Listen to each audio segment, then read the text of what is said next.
Hooray for Hollywood. One morning I shot an elephant in my pajamas. How he got in my pajamas, I don't know. Oh, hello there. I am Stan the Movie Man.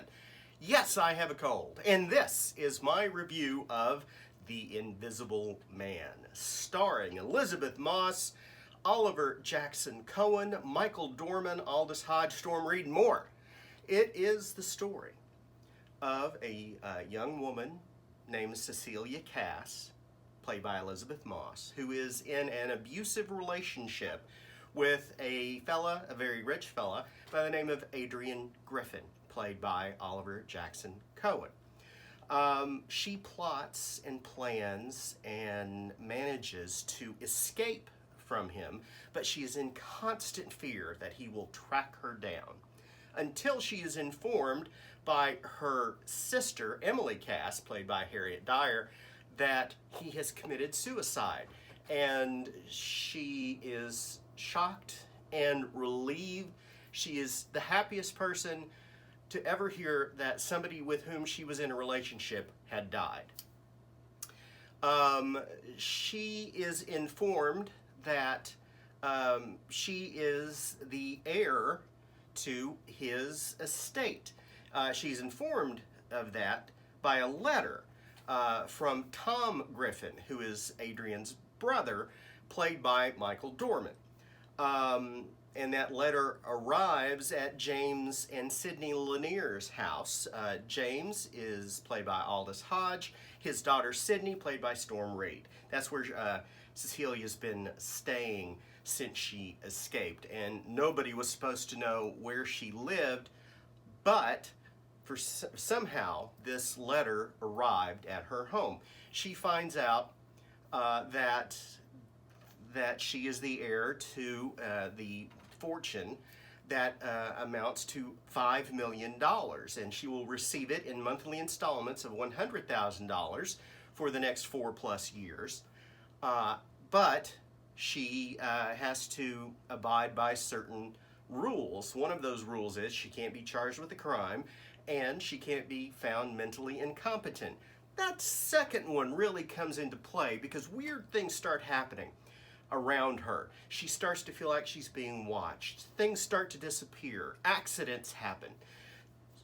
And she begins to believe that Adrian is still alive.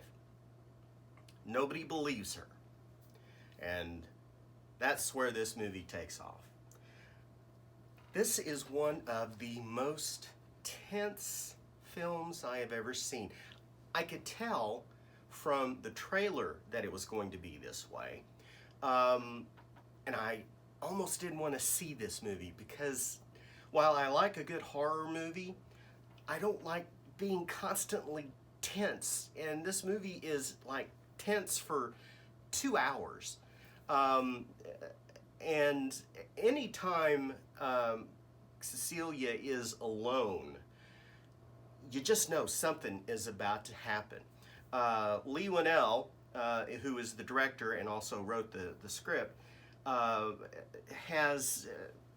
he makes you think something's going to happen, because in the background, oh, you're looking for something to move, or you're looking for some sort of indication that the invisible man is there, and frequently nothing happens. But that tension is still there because you know eventually something is going to. The special effects in this movie, the action, the fight scenes, all of it is just terrific. If you enjoy the film that just constantly ratchets up your fear of what might happen next, even if nothing does, then I think you're going to really enjoy The Invisible Man. It is 2 hours of white knuckles. I swear to you on that one. From the opening scene until just before the end, very tense, very like my blood pressure was about to pop out the top of my head. It's a really good movie, although I never have to see it again. It's one of those. So, The Invisible Man, If you enjoy that kind of film, you will want to see it, and I'm giving it 5 stars, but I never have to see it again.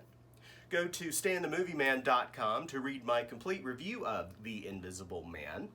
Please listen to my podcast that I do with my lovely and somewhat ailing wife, Maud the Movie Broad. She's still having a little dizziness from the vertigo, but the podcast is called Comedy, Tragedy, Marriage, a podcast about life, love, and entertainment, and you can find that wherever you get your podcasts. Follow me on Twitter, @MovieManStan. And if you'd like to, send me an email the old-fashioned way, stanthemovieman123 @gmail.com. Till next time, toodles!